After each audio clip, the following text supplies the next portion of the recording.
안녕하세요, 여러분. 오늘은 투자의 거장 존 보글의 명저 모든 주식을 소유하라에 대해 이야기해 보려 합니다. 먼저 존 보글은 누구일까요? 그는 세계 최대의 뮤추얼 펀드 회사 뱅가드 그룹의 창립자이자 개인 투자자를 위한 인덱스 펀드의 선구자입니다. 1975년 보글은 최초의 인덱스 펀드를 출시했습니다. 당시에는 많은 사람들이 이를 비웃었지만 시간이 지나면서 인덱스 펀드는 투자의 판도를 바꾸는 혁명적인 상품이 되었죠. 이 책에서 보글은 대부분의 투자자들에게 가장 현명한 투자 전략은 저비용 인덱스 펀드에 투자하는 것이라고 주장합니다. 왜 그럴까요? 오늘 우리는 이 책의 핵심 메시지를 자세히 살펴보면서 그 이유를 알아보겠습니다. 첫 번째, 인덱스 투자의 중요성. 보글의 핵심 주장은 간단합니다. 시장을 이기려 하지 말고 시장에 동참하라. 그는 대부분의 액티브 펀드 매니저들이 지속적으로 시장 수익률을 넘어서지 못한다는 점을 강조합니다. 보글은 이를 승자의 게임에서 패자의 게임으로 라고 표현합니다. 이게 무슨 뜻일까요? 좀 더 쉽게 설명해 보겠습니다. 옛날에는 주식시장에서 전문 투자자들이 주도권을 가지고 있었습니다. 그들은 서로 경쟁하고 평균 이상의 수익을 내려고 노력했죠. 이것이 승자의 게임입니다. 하지만 지금은 상황이 많이 바뀌었습니다. 이제는 너무나 많은 전문가들이 시장에 참여하고 있어서 그들 모두가 평균 이상의 수익을 내는 것은 불가능해졌습니다. 누군가가 평균 이상의 수익을 내면 반드시 다른 누군가는 평균 이하의 수익을 내야 하기 때문이죠. 게다가 투자 비용까지 고려하면 대부분의 투자자들은 결국 평균 이하의 수익을 얻게 됩니다. 이것이 바로 보글이 말하는 패자의 게임입니다. 그래서 보글은 이렇게 조언합니다. 시장을 이기려 하지 말고 그냥 시장 전체의 수익률을 따라가세요. 그게 가장 현명한 방법입니다. 이제 인덱스 펀드의 장점을 자세히 살펴볼까요? 1. 시장 전체의 수익률을 얻을 수 있습니다. 예를 들어 S&P 인덱스 펀드는 미국의 500대 기업에 골고루 투자합니다. 이는 미국 경제 전체의 성장에 투자하는 것과 같습니다. 2. 낮은 비용으로 운용됩니다. 인덱스 펀드는 단순히 시장을 그대로 따라가기 때문에 운용 비용이 매우 낮습니다. 보글은 이 점을 매우 중요하게 여겼습니다. 3. 위험을 분산할 수 있습니다. 한 회사나 산업에 집중 투자하는 위험을 피하고 다양한 회사와 산업에 골고루 투자할 수 있습니다. 보글은 장기적으로 볼 때 주식 시장의 수익률을 능가하는 투자 전략은 존재하지 않는다고 단언합니다. 그의 이 주장은 수십 년간의 데이터로 뒷받침되고 있습니다. 둘째, 투자 비용의 중요성. 투자에서 얻는 수익률은 당신이 받는 것이 아니라 당신이 지키는 것입니다. 이는 보글의 유명한 말 중 하나입니다. 무슨 뜻일까요? 보글은 투자 비용이 장기적인 수익에 미치는 엄청난 영향을 강조합니다. 그는 이를 복리의 마법에 대한 통행세라고 표현했습니다.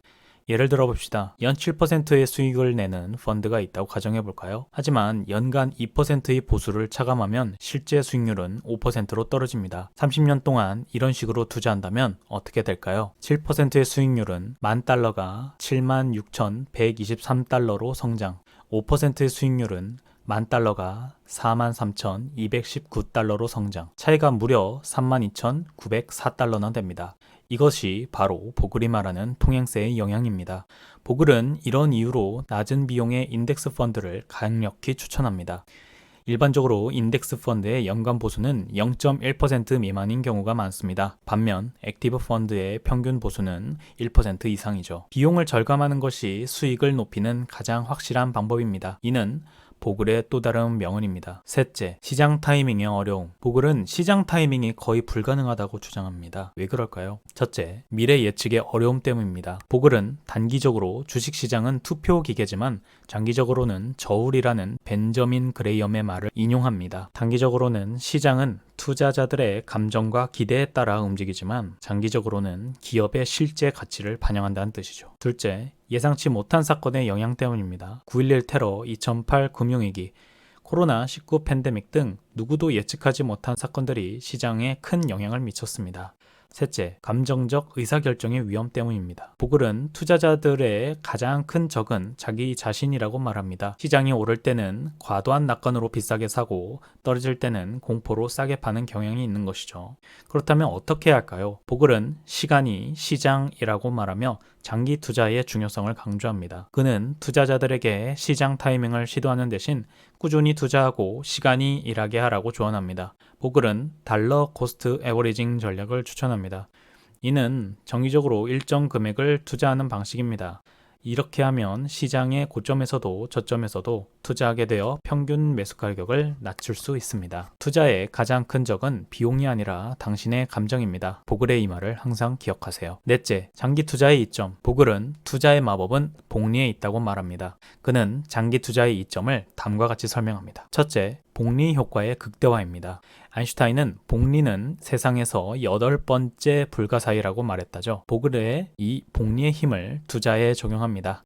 예를 들어 매년 5,000달러를 투자하고 연 7%의 수익률을 얻는다고 가정해 볼까요? 10년 후 약 6만 9천 달러, 20년 후 약 20만 6천 달러, 30년 후 약 47만 2천 달러, 40년 후 약 99만 5천 달러. 보다시피 시간이 지날수록 증가 속도는 점점 빨라집니다. 이것이 바로 복리의 마법입니다. 둘째, 단기 변동성의 평준화입니다. 장기 투자를 하면 단기적인 시장의 변동성을 무시할 수 있게 됩니다. 셋째, 감정적 의사결정의 감소입니다. 장기 투자자는 일시적인 시장 하락에 덜 민감하게 반응합니다. 이는 더 나은 투자 결정으로 이어질 수 있습니다. 보글은 역사적 데이터를 통해 주식시장이 장기적으로 상승하는 경향이 있음을 보여줍니다. 1990년부터 2022년까지 S&P 500의 연평균 수익률은 인플레이션을 감안하고도 6.5%를 넘었습니다. 하지만 동시에 단기적인 변동성을 경계해야 한다고 조언합니다. 주식시장은 단기적으로 매우 위험할 수 있지만 장기적으로는 안전합니다. 채권은 그 반대입니다. 라는 것이 보글의 견해입니다. 다섯 번째, 투자의 단순함. 투자의 기본은 단순합니다. 단순하면 단순할수록 더 좋습니다. 이는 보글의 투자 철학을 잘 보여주는 말입니다. 그는 복잡한 투자 전략 대신 단순한 접근을 추천합니다. 1. 광범위한 시장 인덱스 펀드에 투자하세요. 보글은 S&P 인덱스 펀드나 전체 주식시장을 추종하는 펀드를 추천합니다. 2. 장기간 보유하세요. 매수하고 잊어버리세요. 라는 것이 보글의 조언입니다. 3. 비용을 최소화하세요. 낮은 비용의 인덱스 펀드를 선택하는 것이 중요합니다. 4. 감정적 결정을 피하세요. 시장의 단기적 변동에 흔들리지 마세요. 보글은 이러한 단순한 전략이 대부분의 복잡한 투자 전략보다 더 나은 결과를 가져온다고 주장합니다. 복잡성은 투자의 적입니다. 단순함이 최고의 투자 전략입니다. 여섯 번째, 투기와 투자의 차이. 보글은 투자와 투기를 명확히 구분합니다. 먼저 투자는 기업의 장기적 가치 창출에 참여하는 것입니다.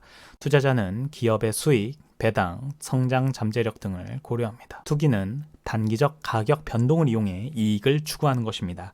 투기자는 주로 다른 투자자의 심리와 시장 분위기에 베팅합니다. 보글은 투자의 핵심은 미래 현금 흐름이라고 강조합니다. 즉, 기업이 앞으로 창출할 가치에 초점을 맞추는 것이 진정한 투자라는 것입니다. 그는 투자자들에게 투기적 행동을 피하고 장기적 관점에서 시장 전체의 성장에 투자할 것을 권합니다. 보글은 이렇게 말합니다. 단기적으로는 시장이 투기판이 될 수 있지만 장기적으로 시장은 가치 창출의 장입니다. 투기의 위험성에 대해 보글은 다음과 같이 경고합니다. 1. 높은 거래비용. 빈번한 거래는 수수료를 증가시킵니다. 2. 세금 부담. 단기 매매 이익에는 높은 세율이 적용될 수 있습니다. 3. 시장 타이밍의 어려움. 지속적으로 시장의 단기 움직임을 예측하는 것은 거의 불가능합니다. 4. 감정적 의사결정. 투기는 종종 공포와 탐욕에 의해 좌우됩니다. 보글은 투자자들은 시장의 소음을 무시하고 기업의 실제 가치에 집중해야 합니다. 라고 조언합니다. 그의 관점에서 진정한 투자는 인내와 규율이 필요한 장기적 과정인 것입니다. 마지막 7번째, 투자 포트폴리오 구성. 보글은 단순하면서도 효과적인 포트폴리오 구성을 제안합니다. 그의 기본 원칙은 당신의 나이만큼 채권에 투자하라는 것입니다. 예를 들어 30세라면 자산의 30%를 채권의 70%를 주식에 투자하는 식입니다.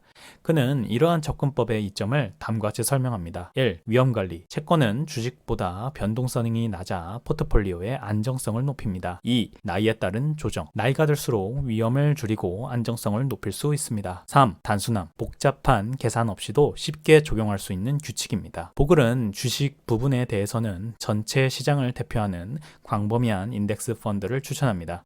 채권 부분에 대해 마찬가지로 채권 인덱스 펀드를 권장합니다. 그는 또한 정기적인 리밸런싱의 중요성을 강조합니다. 예를 들어 주식 시장이 크게 상승하면 포트폴리오에서 주식의 비중이 늘어나게 됩니다. 이때 일부 주식을 팔아 채권을 사는 식으로 원래 비율을 유지하는 것입니다. 보글은 투자의 성공은 좋은 시기에 운이 좋은 것이 아니라 항상 현명하게 행동하는 것에서 옵니다 라고 말합니다. 그의 포트폴리오 구성 전략은 이러한 전략을 반영하고 있습니다. 결론, 존 보글의 모든 주식을 소유하라의 핵심 메시지는 단순합니다. 저비용 인덱스 펀드에 장기 투자하라는 것입니다. 지금까지 우리가 살펴본 내용을 정리해 보겠습니다. 첫째, 인덱스 투자의 중요성. 시장 전체의 수익률을 얻으세요. 둘째, 투자 비용의 중요성. 낮은 비용은 장기적으로 큰 차이를 만듭니다. 셋째, 시장 타이밍의 어려움. 시장을 이기려 하지 말고 시장에 동참하세요. 넷째, 장기 투자의 이점. 복리의 마법을 믿으세요. 다섯 번째, 투자의 단순함. 복잡한 전략보다는 단순하고 이해하기 쉬운 접근법을 선택하세요. 여섯 번째, 투기와 투자의 차이. 단기적인 가격 변동이 아닌 장기적인 가치 창출에 집중하세요. 일곱 번째, 투자 포트폴리오 구성. 나이에 맞는 적절한 자산 배분을 하세요. 보글은 이렇게 말합니다. 성공적인 투자의 비결은 모두가 아는 것입니다. 하지만 거의 아무도 따르지 않죠. 그의 이 단순하면서도 강력한 투자 철학은 수많은 투자자들에게 영향을 미쳤고 투자 업계의 판도를 바꿔놓습니다. 여러분도 이 원칙들을 기억하며 투자하신다면 장기적으로 안정적인 수익을 얻을 수 있을 것입니다. 투자의 여정은 길고 때로는 어려울 수 있지만 보글의 지혜를 따른다면 그 여정이 훨씬 수월해질 것입니다. 마지막으로 보글의 또 다른 명언을 인용하며 마치겠습니다. 투자에서 단순함이 정교함을 이깁니다. 그럼 지금까지 시청해 주셔서 감사합니다.